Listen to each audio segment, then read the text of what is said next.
There's more than one way to skin a cat, and there's certainly more than one way to cut weight for a BJJ competition. If you're new here, my name is Kieran. I make Jiu Jitsu related videos. I'm an ISSN recognized sports nutrition specialist. Number one is calculate your macros and meal prep your food in 3 to 4 day batches. This method requires you to understand what your TDEE is, or your total daily energy expenditure. If you don't understand how to calculate your TDEE and you're not sure what macros actually are, check out the Ultimate Jiu Jitsu Nutrition Guide video I made. I'll put a link to that in the description and on the screen now. Once you have your TDEE, subtract either 250 to 500 calories from that number, and that's how many calories you need to be consuming to be in a calorie deficit.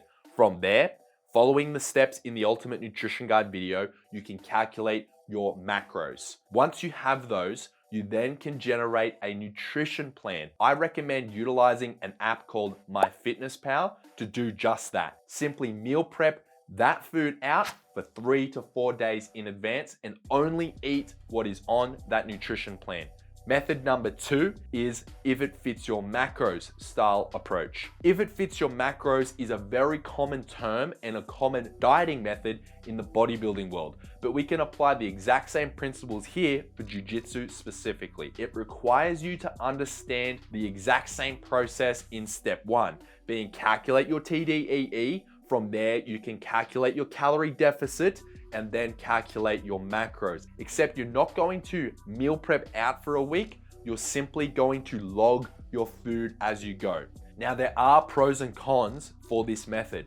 A pro is that it is very flexible. It will enable you to eat effectively anything that you want so long as it fits your macros for that day. Now, the cons for the if it fits your macros approach, it requires you to log your food every day as you go, utilizing something like MyFitnessPal. Now, this leaves an enormous room for error, because if you don't have a good understanding of what macros you're actually consuming, you can quickly run out of one particular macro during the day and be left at the end of the day with a ridiculous amount of one macronutrient alone. Another con for this approach is it's not necessarily the healthiest approach.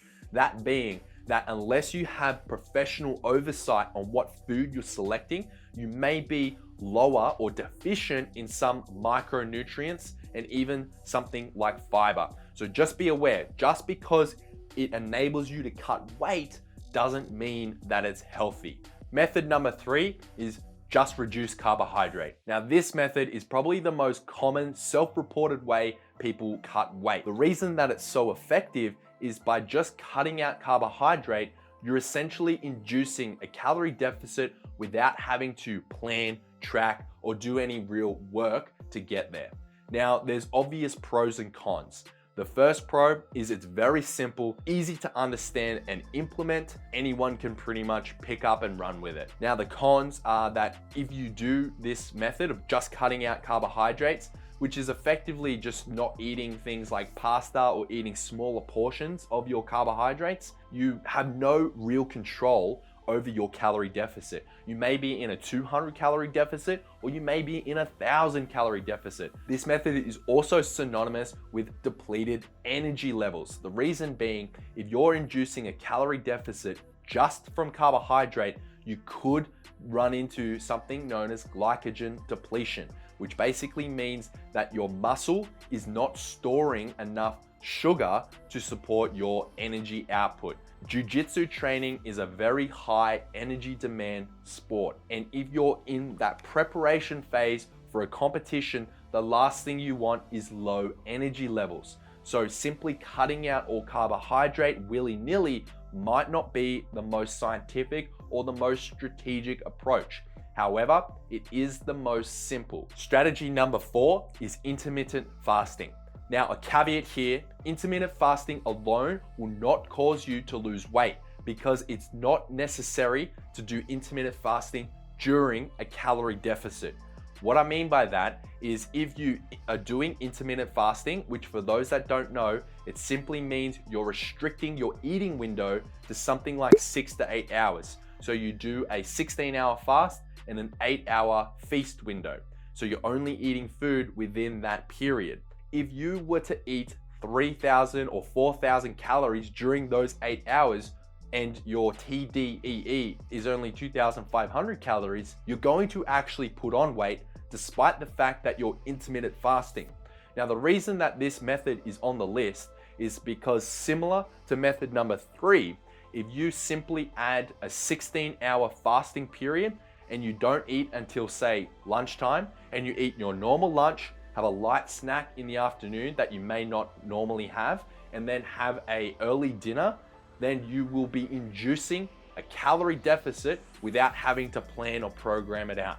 Now, there are some cons to this method. A big one is it doesn't necessarily mean that you'll be in a calorie deficit, particularly if you overcompensate and eat more than you normally would. You won't be skipping a meal, you'll just be moving that meal later in the day, and you may not necessarily lose weight. Another con is this method is not recommended for people that have a history of eating disorders. And the 5th and final method on the list, if you're watching the video until this long, I appreciate the support. Please consider subscribing to the channel because it does help the channel grow. Now, the last method is a little bit of a cop-out, but it's very valid. Consult with a professional to get a correct cutting nutrition plan. Now, if you're looking for a combat sports specific nutrition specialist, look no further than the combat dietitian, a guy named Jack Doherty. Jack is an absolute professional in his field, and I've personally worked with him one-on-one for my own nutrition needs. Despite the fact that I have nutrition qualifications, it's still good to seek advice from others because I don't claim to know it all. Highly recommend giving the combat dietitian a message on Instagram. I'll leave his details in the comment section. Also, I personally do work with jiu-jitsu athletes to provide them nutrition consultation. So if you're interested in contacting my services, you can either leave a comment, or the best place to reach me is to head over to my Instagram at Kieran Lefebvre and slide into those DMs and we'll have a chat. In order to cut weight for jiu-jitsu, my biggest advice to you is to give yourself plenty of time to do so. Don't leave it to the last minute so you're crash dieting in, because all you're going to do is run the risk of dehydrating yourself, energy depleting yourself, and you're not going to be performing your best on competition day. And ideally, that's what it's all about.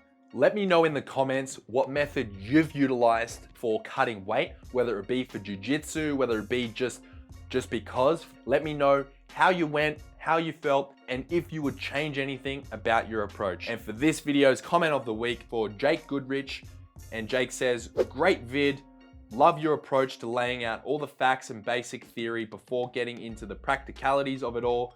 Also, thanks for doing this vid due to subscriber requests. Really shows your dedication. Good luck this Sunday. Thanks so much for your support, Jake. Until next time, thanks for watching.